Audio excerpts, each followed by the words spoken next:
अस्सलामुअलैकुम नाजरीन। क्या रेशम की दीवानगी पारस की जान ले लेगी? क्या जवाहर बख्त पर लगा इल्जाम उसकी पूरी जिंदगी तबाह कर देगा? और क्या बेदात शाह हमेशा के लिए जवाहर बख्त को अपनी बेटी की जिंदगी से निकाल देंगे?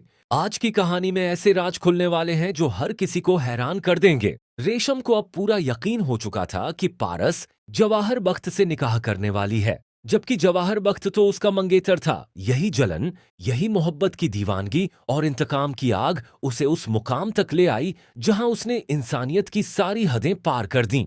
उस वक्त पारस और रेशम आमने सामने खड़ी थीं। दोनों के दरमियान बेहद संगीन बहस चल रही थी। पारस बार बार रेशम को समझाने की कोशिश कर रही थी कि वह गलत फहमी का शिकार है, लेकिन रेशम की आंखों पर जुनून का पर्दा पड़ चुका था। अचानक उसने पारस को झड़ दे दिया और चीख कर बोली, अगर मेरा जवाहर बख्त मेरा नहीं हो सकता तो तुम्हारा भी कभी नहीं होगा। यह सुनते ही पारस के चेहरे का रंग उड़ गया, उसके हाथ कांपने लगे, सांसें उखड़ने लगीं और वह दर्द से तड़पती हुई जमीन पर गिर पड़ी। यह मंजर देखकर जवाहर बख्त के होश उड़ गए।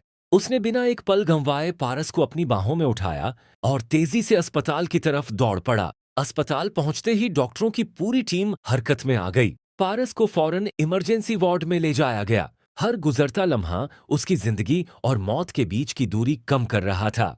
कुछ देर बाद डॉक्टर बाहर आए। उनके चेहरे की गंभीरता देखकर ही सबके दिल बैठ गए।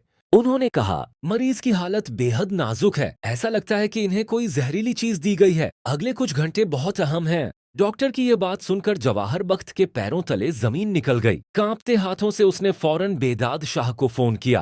अंकल, पारस की हालत बहुत खराब है, आप फौरन अस्पताल पहुंचिए, मामला बहुत संगीन है। यह खबर सुनते ही बेदाद शाह के होश उड़ गए। वह बिना देर किए अस्पताल पहुंचे। जैसे ही उन्होंने अपनी बेटी को बेहोशी की हालत में देखा, उनका दिल टूट गया। उन्होंने डॉक्टर से बार बार उसकी हालत पूछी। आखिरकार डॉक्टर ने गहरी सांस लेकर कहा, हमें पूरा शक है कि किसी ने इन्हें जान से मारने की कोशिश की है, इन्हें झड़ दिया गया है। बस यही एक जुमला बेदाद शाह के दिलो दिमाग में तूफान बनकर उतर गया।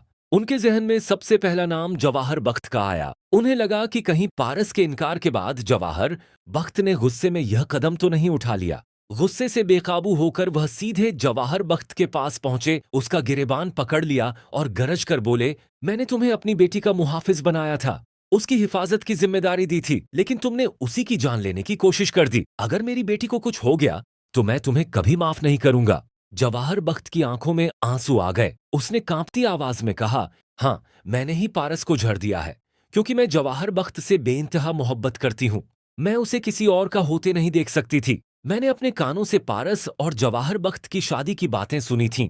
मुझे लगा कि पारस मेरी मोहब्बत मुझसे छीन लेगी, इसलिए मैंने उसे हमेशा के लिए रास्ते से हटाने की कोशिश की। अगर जवाहर मेरा नहीं हो सकता तो किसी और का भी नहीं होगा। रेशम का यह इकरार सुनते ही वहां मौजूद हर शख्स सन्न रह गया। जवाहर बख्त की आंखों में गुस्सा और अफसोस साफ दिखाई दे रहा था।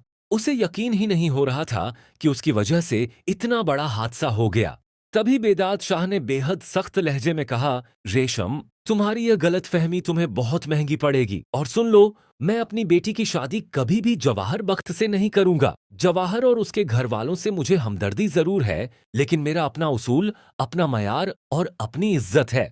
अब सबसे बड़ा सवाल यह है, क्या पारस मौत को मात देकर वापस लौट पाएगी? क्या बेदाद शाह कभी जवाहर बख्त पर दोबारा भरोसा कर पाएंगे? और रेशम को उसके इस गुनाह की क्या सजा मिलेगी? इन तमाम सवालों के जवाब आने वाले एपिसोड में सामने आएंगे।